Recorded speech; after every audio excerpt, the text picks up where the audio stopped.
téléspectateur Prestige TV comme ni ñu koy defee dimanche bu nekk dellu si nañu waat ci émission bi di ganu Prestige xam ne dañ fi wax wàllum cosaan dañ fi wax wàllum koom-koom nañ fi wax lépp lu nga xam ne nit yi war nañ ci gis njëriñ ak gan bu bees bu ñuy teral tey nag suñu gan di Cheikh Amala Traoré suñ ko waxee Sénégal xam naa ñu bëri dinañ ko xam parce que historien la anthropologue la maanaam moom dafa bëri sax ay casquettes yu nga xam ne sol na ko à travers son parcours de vie mais luñ koy waxtaanee tey mooy ci mbirum histoire u Thiès histoire u Sénégal lu mel ni empire Gabou lu mel ni yeneen empire yu mel ni Ghana loolu yëpp dinañ si ñëw ak yenn tur yu ñuy dégg Sénégal lan lay tekki ak fan la cosaanoo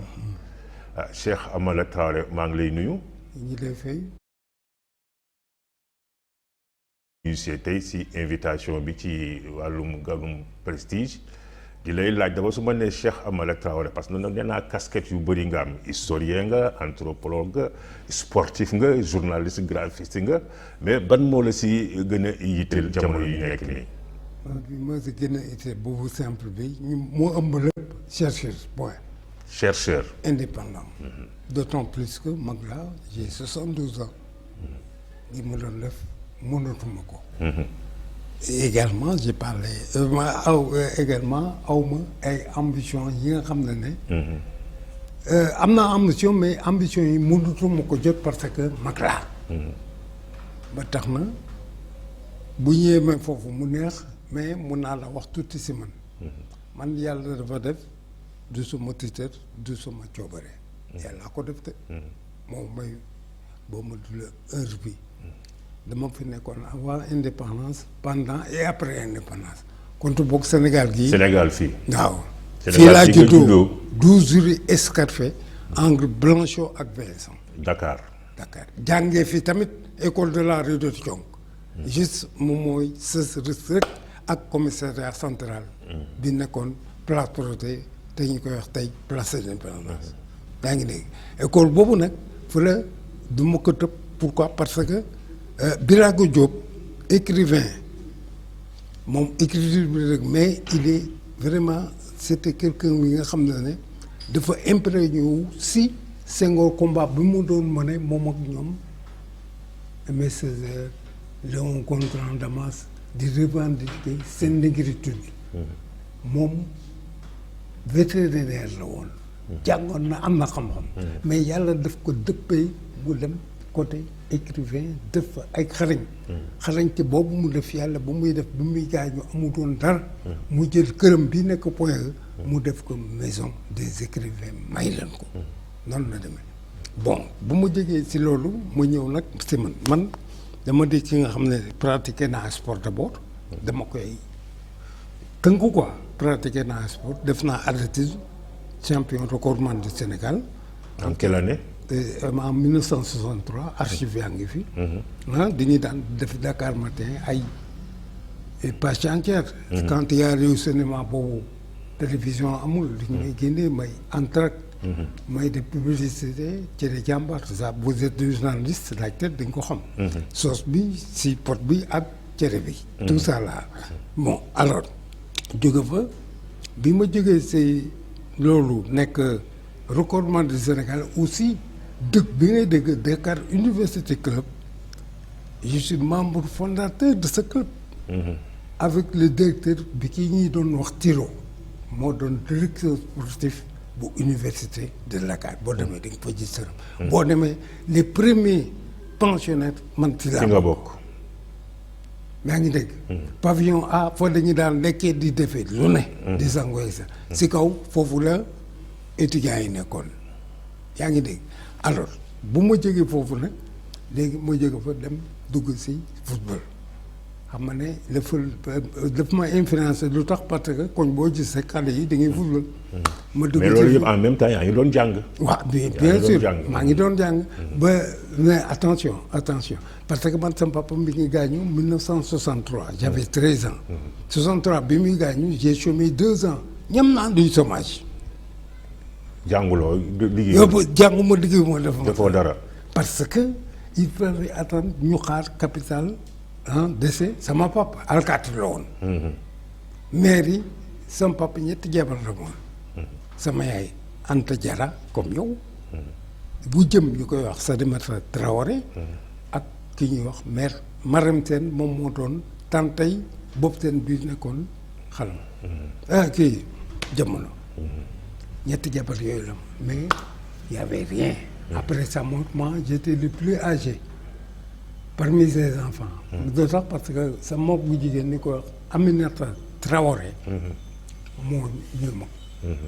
après moom yàlla def muy man. bi mu ma defee muy man nag man damaa jaar am ay jaar foofu. la ma doon dem sax ba dinaan yàlla mais yow dal naa def j'étais jeune. À 13 ans, tu ne réfléchis pas. Mais j'ai traité Dieu de tous les noms d'oiseaux. Je me suis dit non, mon papa, je me suis vraiment révolté, comme l'avait fait Moïse et l'autre. Je rentre dans ce terrain, c'est glissant, mais de mon souci. Moïse et l'autre, le patriarche, Ibrahim.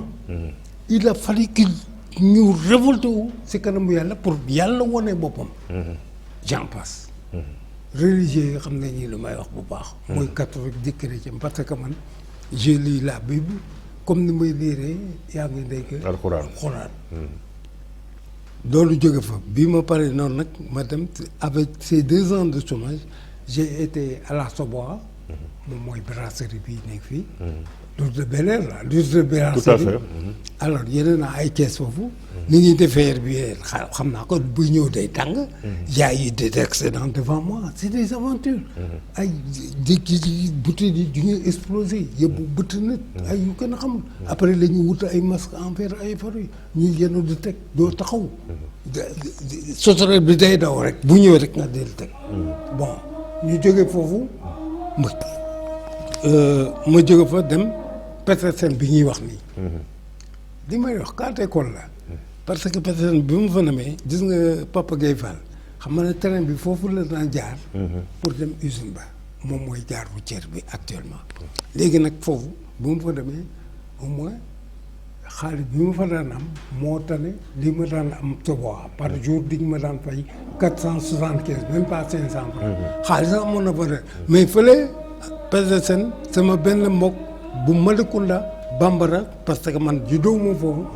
xam ne sama papa moo mu jël. il était agent de maîtrise. ñu ma fay 2000 francs par jour. xam nga ne kooku dund na. dama daan taxaw si mbedd mi bu train bi di ñëw de avec mes drapeaux di def ni pour oto yi stop. saxaar si mën a ram dugg mais loolu da nga ko def en même temps da nga doon jàng wala. justement 2 ans yooyu ma toog.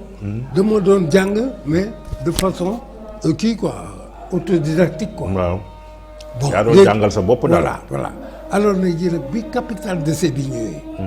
qu'est-ce que j'ai fait ma dem sama yaay jël xaalis xape capital décès bi doonoon na c'était des millions. te temps yoo xaalis mu jël ma inscrit ma à l'école. ma dugg école bi ma duggee école maa ngi fàttali que école Papa Gueye Fall c'est pas Papa Gueye Fall ensuite ma def école Ababacar Sy Rudis ma jóge fa nag ñëw ma centre commercial privé de Cap-Vert. foofu laa li ma métier journaliste de parce que foofu. journaliste graphiste. waaw parce que journaliste bi ma doon sax man j'ai débuté par être journaliste comme vous. comme dama daan bind ak système bi ñuy wax système sténographie.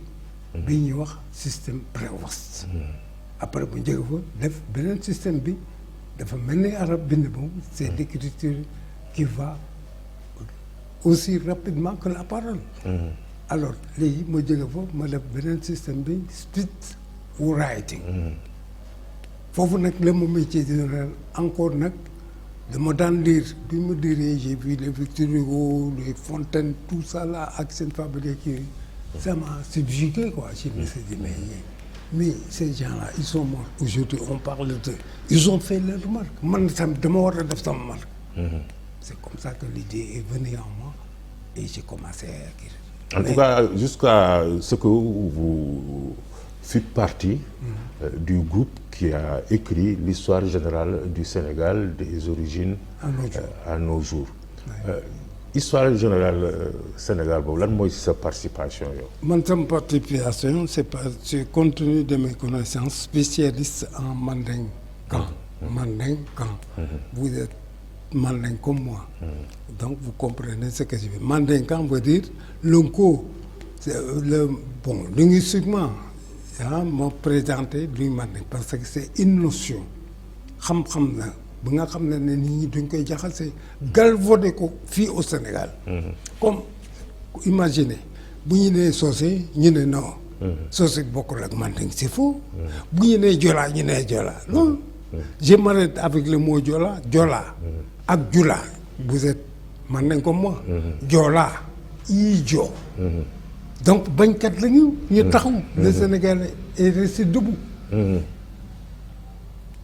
Ça vient de là-bas du Joola. Mais le Joola quand il lui dit ça il dit non écoutez moi je suis pas mandin je suis Joola. Mais pour ñu comprendre loolu sax il faut que ñu remonter encore un peu dans l'histoire ñëw ba si royaume Gabou par exemple. Mais si di nga Gabou boobu 13e siècle lañ ko fondé. Kan moo ko fondé Térémakha Traoré. Térémakha Traoré c'était lui le général des forces impériales du Mali et du Gabou. Comment? Parce que ce Gabou que ça soit au Sénégal Tiribo mooy fii naaj bi le levant au Tiribi c'est-à-dire le couchant ñoom ñëpp ay waxu mandeng la mooy fii jant bi di fenqee ak fi jant bi di tëddee mais ñaar yooyu yëpp kan moo ko fondé kan moo ko defar mooy Térémakha Traoré mais kooku li ma naqari dinaa ko wax man nag ñëw ma pour ne lii laa mais dinaa wax li nga xam ne moo yoon pour suñu xale yi ñii di ñëw après ñun ñu xam lii histoire du Sénégal moo gën ñuy fen nga baal ma sa wax ji te ginewul la mais dama remarqué ak dugg yu may dëgg jaar yi cherché rek yooyu mais damay partout foo dem mooy Sénégal histoire du Sénégal di nga koy jël jaxase ko jëf du gën a xamul c'est pas sérieux. Pourquoi on a eu l'idée, mon ami Ibadet a eu l'idée de réécrire, de réinventer, si vous voulez, quelque part, l'histoire générale du Sénégal? C'est à cause de ça, lui-même, il sait que Dieu ait pitié de son âme. C'était mon ami, mon frère. Pourquoi? Parce qu'on avait longuement causé sur ça. C'est pourquoi il m'a coopté, pour que je sois dans le comité scientifique, c'est-à-dire de la réécriture de l'histoire générale du Sénégal, des origines à nos jours. waaw Gabou bi nag lan moo si place am ci histoire boobu. Bon, Gabou place am c'est simple. Il y a des professeurs universitaires qui sont avec nous. Je ne dis pas qu'ils n'ont rien fait, mais moi, mon combat et leur combat, c'est de... Parce que Gabou boobu dama gis ni on n'en parle presque pas. Et si on en parle, toi tu as vu la preuve. Phénomène la.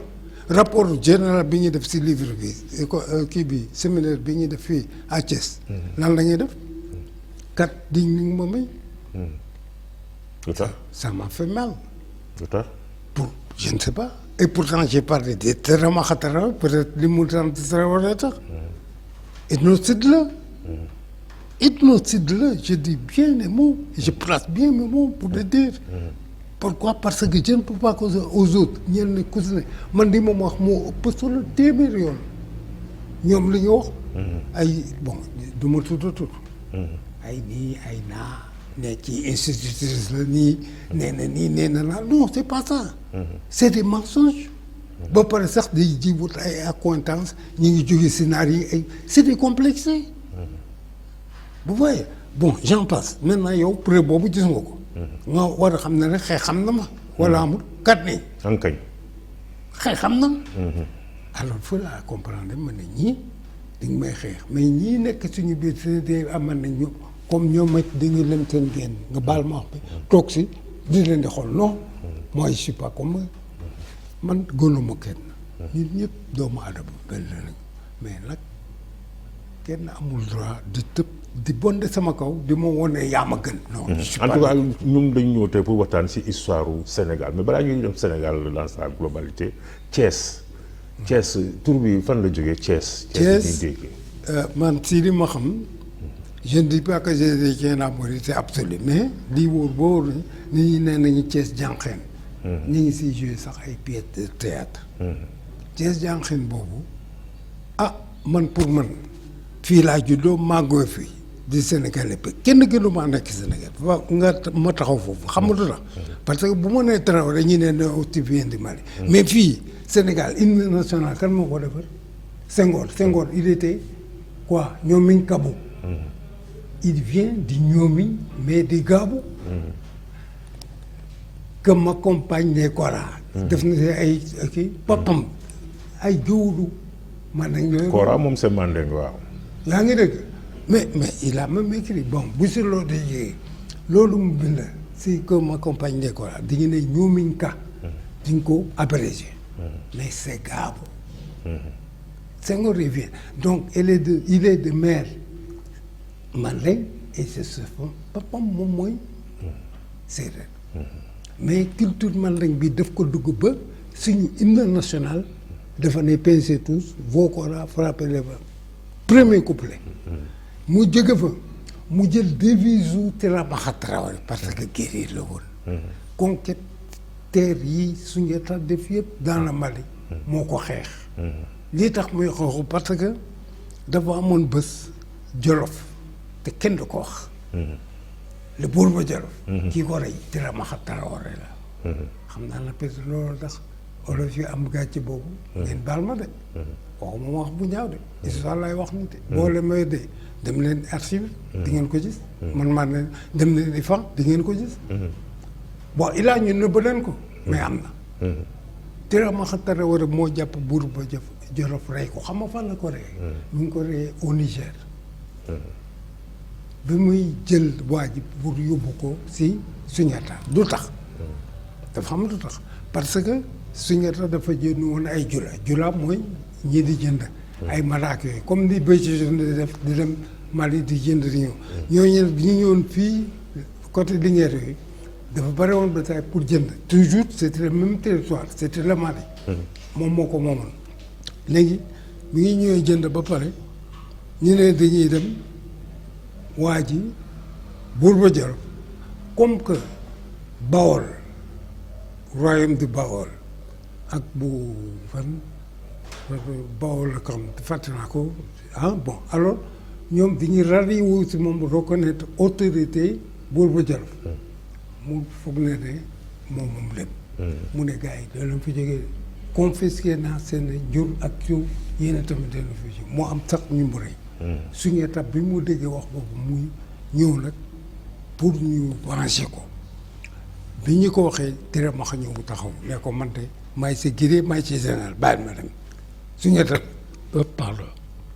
suñu étape bañ mu dem ne day xaru mu gas kam boo dëgg gars yi ñëw daw ne suñu étape Traoré mu nga xaru de nee na boo ko joxee xeex bii mu dem jël waa ji dina rey bopp mu ne woo leen ko mu ñëw mu ne ko dem si la ko jàppee daf ko jàmm takk ko temps yooyu da ngi lay takk nii ñoom ñi yëg fa diri entraîné film ko boo yëg yëpp wane nañ ko c'était avant comme ça léegi bi ñuy demee ba Niger nag waa ji xam na ne bu àggee si Sunjata moom buur ba Jolof Sunjata dana ko teg li nga xam ne ba muy dee du ko fàtte mu buggee échappé fi la ko kii reyee Tirabaxa Traoré bi mu ko reyee nag léegi Sénégal fii suñu côté ñu inventé benn histoire mooy li may wax Stephen bi parce que man je me rappelle en 1982 83 yooyu bi Abdou Diouf si doo ko jël pouvoir j'étais à Linguère maa ngi woon quartier bi ñuy wax Tchétchène ay preuve laa ñuy wax Maguette Lo fi mu dëkkoon yoon bi benn tey lay def goudron bi benn bi gouvernance benn bi gaar ba jeex na ay yoonu ren tout ça là ça n'existait pas moi j'ai été donc je parle li may wax dafa am ay preuve ñi may wax tamit day gën a gi ku dëkk maa ngi dëkkoon kër Buuna nekkoon ONCAD j'avais mon ami qui était greffier en chef du tribunal yu koy wax Seck yaa ngi dégg si këram laa nekkoon avec le papa de Abdou Diouf là. dem naa ba këram ci femme pël bi. donc Maguette Lo aussi ah bii taxoon coup d'état bi am en 62. ñu tas fédération du Mali. foofu tamit war nañ ko wax. mais après. léegi loolu yëpp bi mu ko reyee foofu nag man si temps yi ma nekkee foofu boobu bien avant la nouvelle ñu ne ma non yow da nga war a dem xabru Albouri nga dem ziar ay fer c'est juste derrière la maison de Maguette Lo fu mu dëkkoon. di may wax ay preuve ñi ngi may dégg bu baax. couloir boobu ngay jël dem ba au fond foofu la xabru ba nekkoon ñu ne ma xabru kan la Bourba Diallo alors que c'était faux xam nga naka laa xamee 2 ans après. bi mu ñëwee ñu ne Abdou Diouf de gars yi def nañu test ADN yeeg kenn xamul si ay yàqu que nekkate Niger li mu wax dëgg la Bourba Diallo deewul Sénégal. mi ngi deewee Niger. bi ñu defee test yi bu prouvé ko si la Abdou Diouf ne compte boobu jox leen ma les restes de Albouri parce que duñu ko classé comme un héros national. léegi ñu dellu si Thiès loolu intermède la woon. Thiès naka la ñëwee. bon Thiès ni mu ñëwee tur bi si dama xam dañu ne jànqeen am na tur taal am na ay pété ba même des fois da ngay romb kii ñu koy wax quoi si yenn édifice ñu ñaan Thiès jànqeen existant bon jën nañ ko alimenté ko mais bon pour man li ma si xam moo di jànqeen moom mooy jànq ku dégg olof jànqeen mi ngi jógee si jànq xeen bi nag moom complémentarité la léegi pour rafetal wax ju ñaaw la woon mooy jànq boo déggee nii ne jànq mooy jànq yi nga xam ne jigéen yaay seen bopp ñu rafetal ko ñu ne jànqeen ba ñu àgg si tur bu bon bi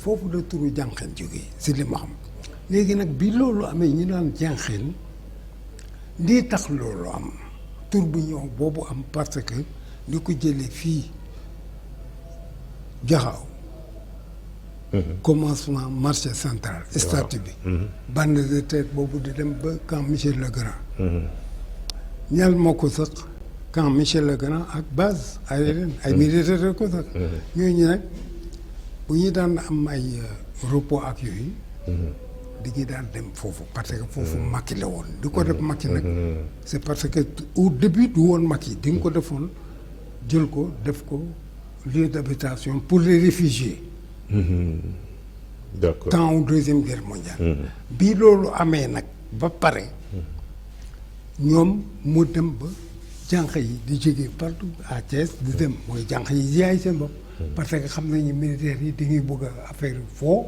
ak sàngara bi ñu ñëwee ils ont très ñu fekk fa gars ñi nag di def benn bés powum taat la powum taat boobu pour yekkal quoi powum taat boobu boo koy def da ngay yëg jigéen bi mais da ngay sax sa butéelu sàngara mel ni ku yore clairon loolu na ñu naan Dakar mooy le va-et-vient fitness boobu nga ñuy def si kaw jigéen ki mais doo tëjji butéelu sàngara bi ba nu mu jeexee ko le meilleur gagne noonu la ñu daan def seen concours loolu tax nag tur boobu bu mu demee ba dem yàgg yow yaa ngi woon Sud FM dafa naa Sud FM couvrir woon nañu événement bi fii à Thiès bi ñuy doon changé turu Dakar Clairon lan moo tax parce que xale yi fa juddu dem ba màgg di ngi ne nettali histoire du Dakar Clairon nan di seen turu quartier bi daal baaxul parce que lii xale yi nag ils ont tiqué ñu ne compte bokk lii dee rek kenn doon ñuy tuddee fa lañ ko tuddee quartier Léona noonu la ñuy li may la wax c'est des preuves de boo demee archive di nga ko fekk defe naa temps boobu waroon na fekk Sud FM xaw ma fan daal man daal amoon na loolu moo andi turu jànqeen mais par contre loolu moo fi am ba chemin de fer boobu fekk na chemin de fer mu ngi fi woon ba pare boobu fekk na chemin de fer mu ngi fi boobu temps deuxième guerre mondiale waaw fekk na am na chemin de fer voilà boobu fekk na amoon na parce que boobu tamit chemin de fer yi bi muy am kooku maanaam bi ñuy def ligne bu njëkk bi 4 lignes la ligne bu njëkk bi mu nga jógee Ndar ñëw ba Ndakaaru. waaw boobu ñu ngi ko sant en 1892. merci. moom mooy ligne de chemin de fer bu gën a màgget ci Afrique après bu Durban bi nga xamee ne moom la ñu kii ci jamono yooyu. merci am nga ci connaissance. léegi nag liggéey bi ñu ko commencé dafa am jonction bu am ñii di ñu commencé côté fële Saint-Louis ñu commencé Dakar ñu ngi déggee. bi ñuy travaux fin des travaux ñu ngi ko sanctionné à Kébémer. Kébémer mooy dëkku Abdoulaye Wade. foofu lañ ko sanctionné. demal archive tamit nga dem di nga ko gis. y compris les lignes yi des ak les lignes secondaires. Taïba et autres excellent yooyu tamit yow dinaa di jox sax sama benn institut briefing bi ma def. livre bi c'est inédit. yooyu a tax ma la koy jox. nga merci jàng si xam si lu bëri. bon je ne dis pas que je détiens le monopole de la vérité. mais au moins dinaa may renseignement yuy prouver ne li ñuy wax ni lu am na. gàbbu bi nag foog mu dellu si lu tax. parce que gàbbu xoolal loolu mu ànd Sénégal Albouri. le buur ba Jolof andu ko. Idé Mourou fanade Niger. Abdou Diouf moo demandé ñu rapatrier ay colons. même Abdou Diouf il a été partisan. dinaa ko pourquoi pas Aline Sitoé Diatta bi tudd ba tey fi may wax mi ngi Tombouctou Mali. du tax demandé wul bi falam ñu ànd ay restes. voilà des problèmes yi nga xam ne auquel je m'interroge je me dis mais on est où là. mais il fut président d'accord mais il doit être neutre. il doit être incolore. insipide. impersonnel. mais vital comme l'eau. un président de République c'est une loi. comme yooyu ay questions yu sensibles la xam naa pour des raisons politiques peut-être moom moo tax mu def ko. à l'époque non mais toujours est-il que loolu teewul histoire mu ngi dox. te Sénégal am na yu bëri yu fi xew dégg nañ si lu bëri yu mel ni tur yi par exemple naka la ñu ñëwee ay tur yu mel ni Dakar. waaw on peut pas tout dire bon Dakar comme ni ma la ko wax dañu ne daa. yoo xam ko akara mooy ci dee na. donc ferme la dëgg la bambara bi ne. yi daal tugg. lu tax ñu wax ko ñaar yëpp c'est des mandeng. ñu tuddee ko Dakar boobu nag bii tubaab bi ñëwee pour coloniser dafa laaj ñu mais fii naka la ñu ne ko Dakar. yaa ngi dégg mais olof bi si boppam pour déformer affaire bi ñu ne Dakar la mais ban rapport la am Dakar garabu Dakar. ban rapport la am ak tur bi non c'est pas Dakar. parce que sémantiquement booy def analyse grammaticale. dañu amoon benn garab foofu bu tudd garabu Dakar garabu. non mais non c'est pas raisonnable par rapport à l'histoire mais lii ko rek histoire bi xaaral ma wax la ko. moo di Dakar parce que li man dañ sonn prime bi ñu nga fa lépp bu ñëw fekk si ko. ñu ne ko Ibe tooyande. mais comment c'est daal Ibe daa tugg. mooy yow da nga ñëw fekk suñu. suuf si ñëpp kaw bokk. mais bu ñuy jël décision. yow waruloo ci dara da nga war a. doo dogal daal ñuy dogal bokk. mooy doo dogal. c'est ça. moo andi Dakar boobu nag xam nga ne c'est un mot purement mandeng. mais tubaab bi génne a bi. mu ne Dakar. donc seet boobu la wax. ak garab bi ngay wax. ak man di ma wax ban moo gën a ko ne ak réalité bi. parce que réalité bi moo di Dakar ci boppam ñi ko sanc ay man lañ lañu. lépp bu bañ na ko ba bi muy ñëw fekk si dafa ne dëkk raw. dëkk raw. alors donc foofu la problème bi jógee léegi nag boo gisee ma ne Sénégal ñëppay làkk mandeng te xamuñu ko. mi ngi si turu dëkk yi ak dëkk yu sew sewaan yi. dëkk yan par exemple. jam ñaajo bi ñuy wax nii jam ñaajo mel ni waaw waxu mandeng la parce que mandeng bi jaaxam bi comme tos bi dañu ne jàng nii seeta jàng soo yeggee fii waaw i ñaajo mooy fii boo bërëb bi boo fa yeggee nga taxaw nga xool bu baax parce que boo xipirul sa bët mun a am comme loo xamuloo yoonu Thiès. nga jël yoonu Mbour. loolu tax mu ne kooku kan moo ko def dina ma xataroo te dafa wër Sénégal. kon Diamniadio daal moom mooy fu yoon yi di daje daal. voilà. soo fa ñëwee taxaw xool fan direction loolu tax ñu jàmm boo bëggee am sa jàmm. jàmm ñëpp a koy wax. waaw jàmm waaw. même soo xoolee booy nuyu ay jàmm rek ngay dégg. alors comme pël comme ñëpp jàmm mot jàmm tout ça jàmm. jàmm boo bëggee am sa jàmm si tu veux boo bëggee sa am jàmm. na nga lan nga xool nga xippi say bët xool fi nga jëm. parce que yow mosuloo dem Thiès. boo ñëwee ba Diamniadio te yoon bi sarala la. boo moytuwul nga jëm si sa yoon. am de. tey da ngay ñëw da ngay indaale ñetti butéel. waaw butéel yi maa ngi koy xool nii benn bi dafa xaw a xonq foncé. benn bi dafa clair benn bi xam naa couleur butéel bi la xaw ma ndax suñ ko defoon si butéel bi mel ni couleur bi lay jël. lii lan lay symboliser par exemple ni lii lan nga fi bëgg a wane ñetti butéel yi. waaw fii li ma bëgg a wane fii ñu dem ci wax ji kii. moom mooy Iblis. mooy Iblis butéel bi. moo koy représenté. waaw noonu laa koy jëlee quoi. nu mu ñuulee wala nu mu foncé. waaw parce que lu ñuul lu lëndëm moom. kenn bëgg ko. waaw donc nee nañu Iblis dafa lëndëm. donc loolu tax ndoxum lëndëm. dama koy symboliser nii. moom nag si biir Iblis bi dafa am ñiy fen. ñu dul wax dëgg. voilà mooy suñu Sénégal gi. nga baal ma si wax bi. du baal wax bu ñaaw de. mais dafa di constat bu ma def man. suñu histoire duñ ko nërmel jaxase ko def lu la neex. dinaa si ñëw. muy benn ñaareel ba. kii mooy sénégalais yi ñi nga xam ne dañoo toog ànd ak seen affaire di bugg a xam ku leen xam loo. mais sénégalais bi sa temps vie. moom moo ñëw bugg leen changer naka.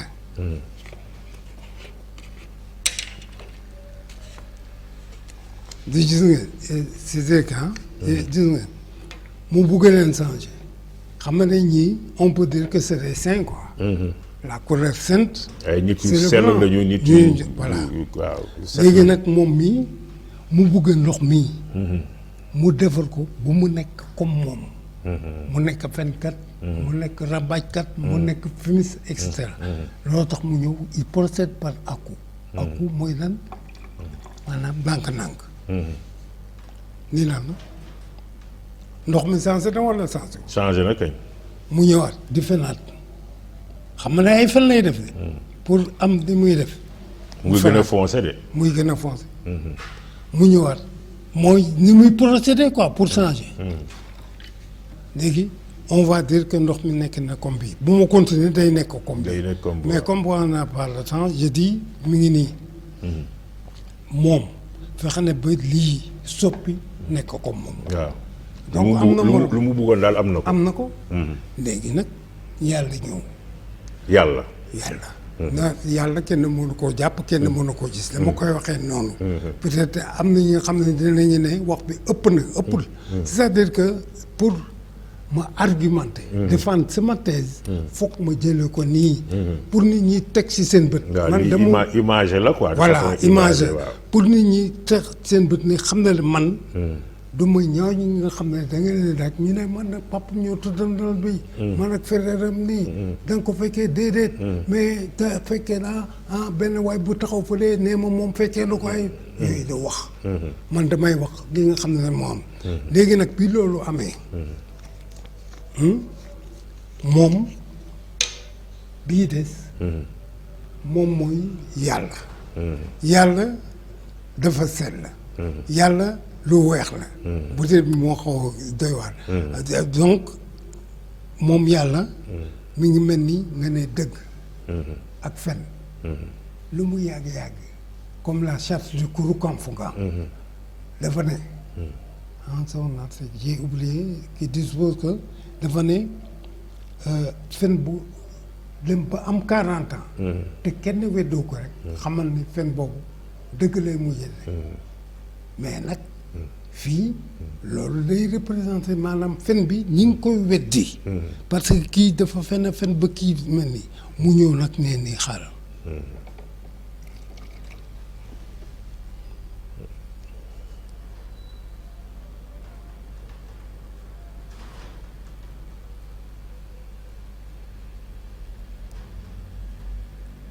mu ngi leer de mu ngi leer de kii ndox la ndox rek ndox simple la. lii moo lay wan ni man tooguma. lii moo lay wan ni man du ma comme ñeneen ñi. si wax nii rek waaw non man damay def nga gis. lii wedd gis loo ko ci. am de. waaw. dëgg la wala dëgg. dëgg la ndox mi fan la sol nii xool ko. mu ngi weex ci suuf mu ngi delluwaat nu mu meloon. yaa ngi dégg. waaw. donc dëgg moo mën fen. lu mu yàgg-yàgg. dëgg bi moom mooy mujj. mooy mujj. bon mu ñëwaat. def nii.